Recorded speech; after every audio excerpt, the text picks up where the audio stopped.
Hello everybody, Chris Profi, Musically Obsessed. Let's look at some vinyl finds and discoveries. But before we get into that, if you are new to my channel, make sure you hit the like and subscribe button so you can continue to follow my musical obsession.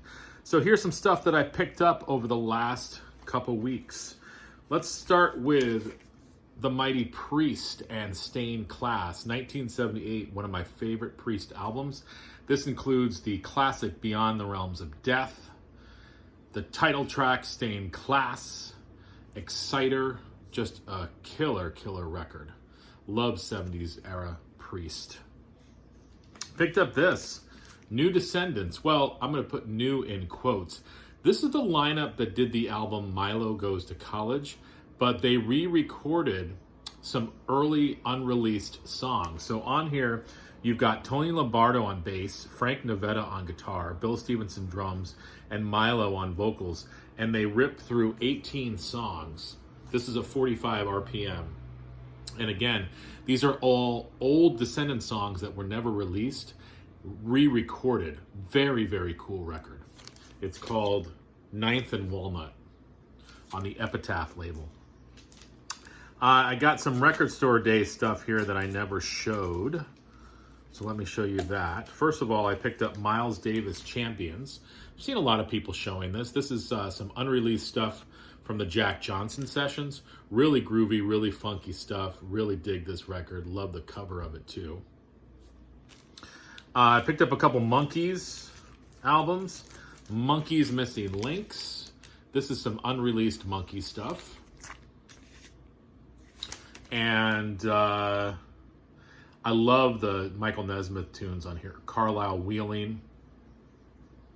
And I love the version of 9 Times Blue on this record. Killer stuff. I also picked up Missing Links Volume 2 with more unreleased Monkee stuff. I've got all this stuff on CD, but I wanted to get it on vinyl. And again, I'm a sucker for Nesmith tunes. Some of Shelley's Blues, Michigan Black Hawk, bunch of stuff. And I love their version of Rio Shiu. Rio Shiu la Guadalivera. Really cool stuff. I was going to pick up Missing Links Volume 3, but I don't like the cover of it. I know, right? Silly.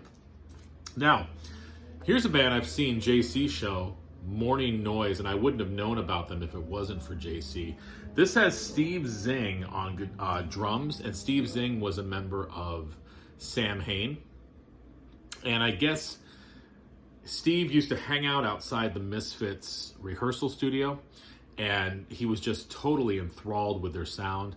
He basically made the Misfits Part 2. So if you like the Misfits and Sam Hain, check out the band Morning Noise. Really killer early punk. Big fan of Death. Not Dying, but the band Death. This is their album, The Sound of Perseverance. And if you have never heard Death before, check out the song. Where is it here? Oh, A Moment of Clarity. It's an instrumental, but it is a great piece of progressive death metal. Yeah, I said it, progressive death metal.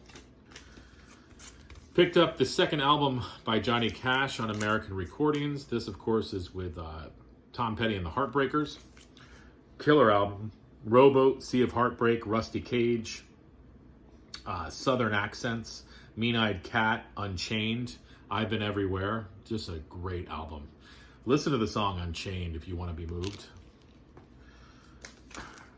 Picked up the new AFI. I've only spun this once. I like it. What's this called again? I can't remember, but it's the new AFI album.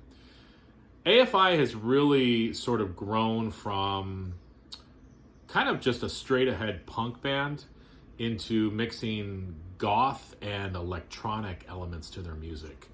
So it's considered punk, but it's so much more. Like I said, you've got some goth influences, you've got electronic music, The Cure. There's even some early AFI had a Misfits vibe to it as well. I'm just going to hold this up. I mean, come on, Sonic Youth, Daydream Nation. I wish I had the SST version of this, but I don't.